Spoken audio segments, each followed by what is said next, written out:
Hello guys, magandang gabi. It's me again, Kamutika TV.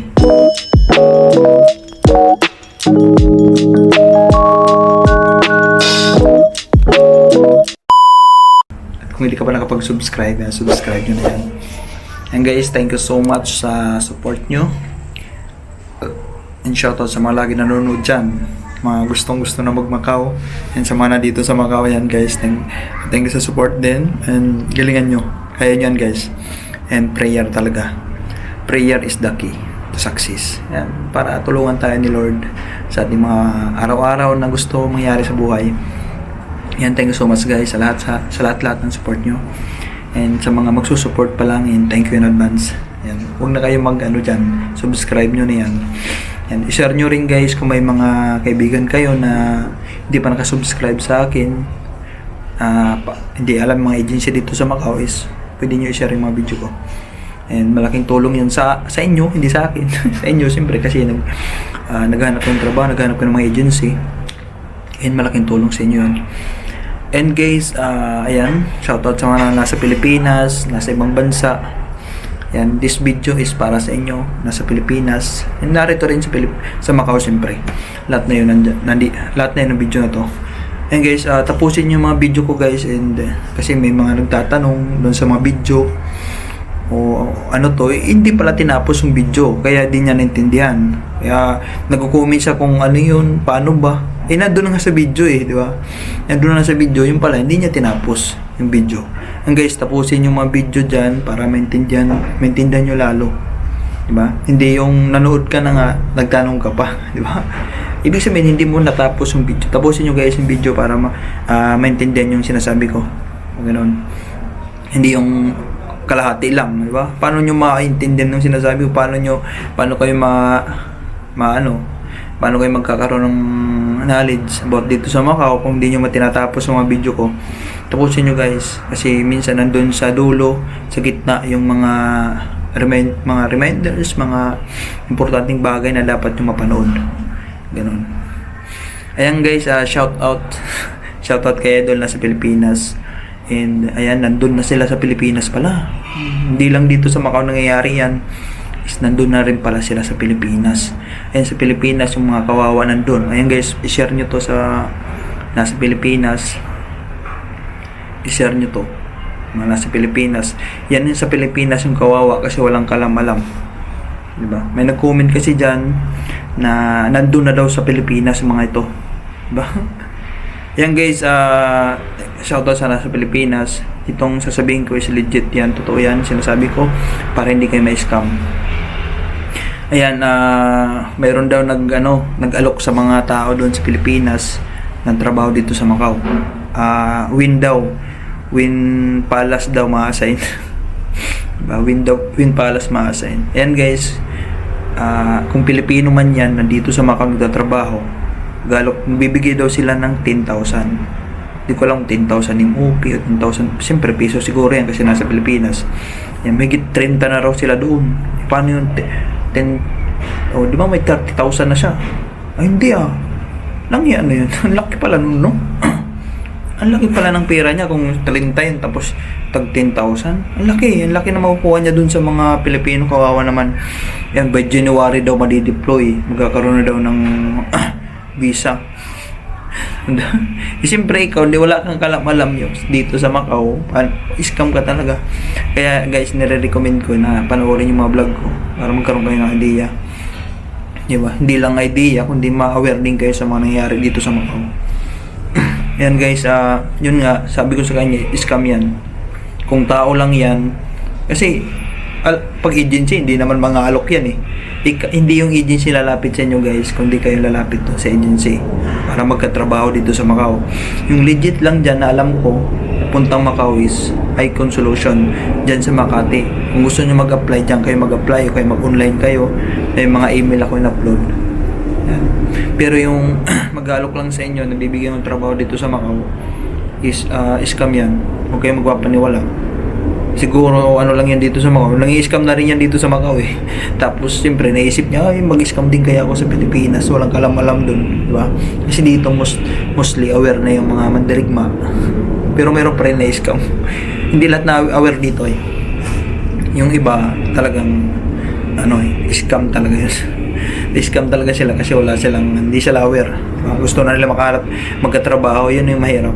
Hindi sila dumadaan sa proseso. Di ba? Kasi pag dumaan ka sa proseso, hindi ka may scam. Hindi porket bibigyan ka ng trabaho, legit na yun. Hindi guys. Dapat dadaan ka sa proseso, sa agency, interview, bago ka interview, pumasa ka sa interview, pumasa ka sa employer, and then, ayun, ka na sa placement. Yun yung legit. Yung dyan sa Pilipinas, guys, sana si idol ko nanonood. Scam yan, yung ganyan, mamihingi ng 10,000. Interview muna yan, Interview muna bago placement. Kung sabihin natin, entrance fee. Diba? Ay, hindi, wala. Basta pag may involved na pera, guys, scam yan. Kung sa win man yan, hindi nanghihingi ng pera yung win. Diba? Hindi nanghihingi ng pera yung win. At saka, kung win man yan, hindi mag-aalok yan sa Pilipinas. Ang dami mandirigma dito sa Macau. Ba't pupunta pa?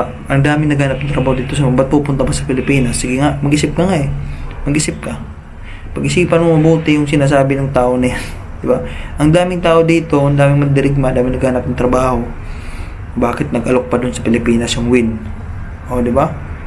Tapos, dami account pa yan yung gamit. O, paano yun? Diba? Paano? Nabigyan ka ng trabaho. Ka kaagad. Guys, isipin nyo muna yung mga bagay-bagay bago kayo pumunta sa sitwasyon na yun. Bibigyan ka ng trabaho. Paano siya magbibigay? Trabahante lang siya dito sa Macau. Trabahante man yan o paano siya magbibigay? Walang karapatan yung Pilipino dito magbigay ng trabaho. Yung may karapatan lang magbigay ng trabaho dito sa Macau is mga inchik, yung mga nasa opisina, ganoon. Pero kung Pilipino man yan, scam yan. Galing magkwento yan. Nadangas mo, bigyan ka ng trabaho. Ano bang gusto mong trabaho? Marami dito sa Macau. Yan na yan, kalukuhan yan. Huwag kang magpapaniwala dyan sa scam yan. Kaya sabihan mo yung mga kasama mo na scam yan. Huwag kayong magbibigay ng kahit piso, kahit 20, scam yan. Pag may mga money involved agad yan, scam yan. Diba? Hindi, paano ka? Tapos tatanong, paano pa-process? Pupunta ka na lang diretso. Sabi niya kasi sa comment, guys, is bibigyan kami ng trabaho by January next year 2025, and kailangan namin bigyan 10,000 each para ma-process yung papel. Paano niya ipa-process? Hindi nga siyang hindi naman siya, wala naman siyang agency, di ba? Pilipinas. Paano niya ipa-process yun? Tatrabaho lang din naman siya dito sa Macau. Paano yun?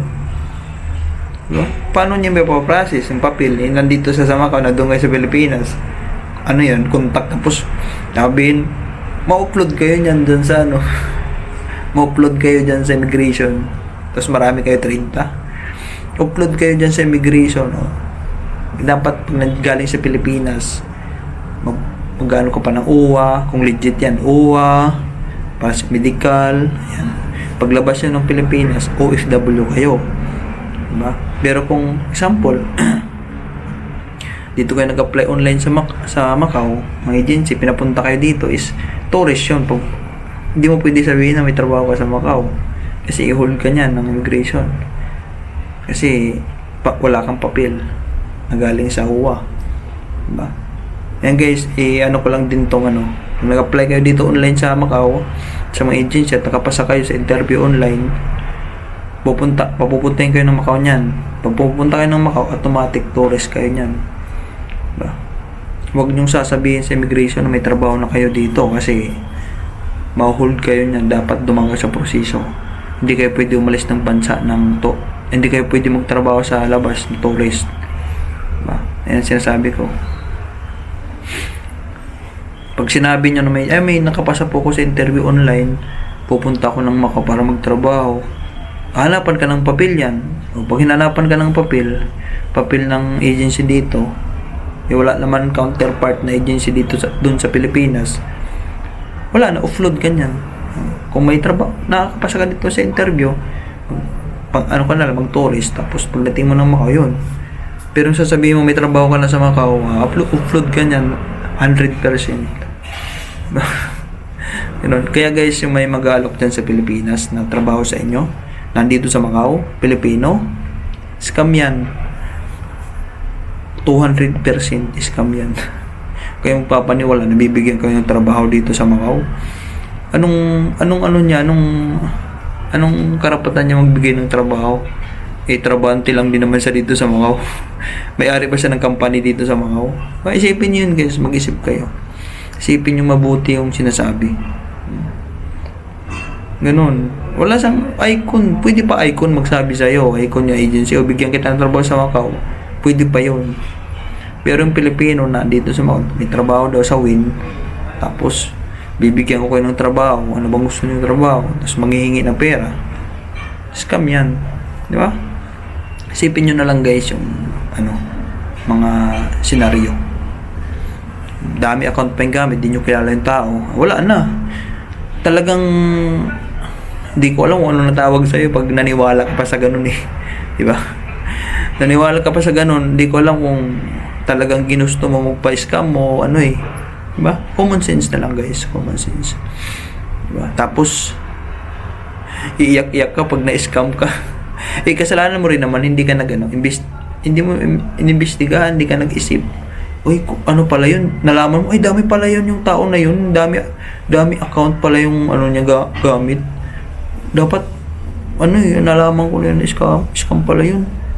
Nalaman mo na dami account yung gamit niya nung nagbayad ka na. Di mo chinik kung legit yung tao na yun. Guys, walang Pilipino dito na namimigay ng trabaho sa Macau. Scam yun. Yun lang guys, and sana nagkaroon kayo ng idea and may natutunan kayo. And guys, para sa inyo yun. Thank you so much. I love you all.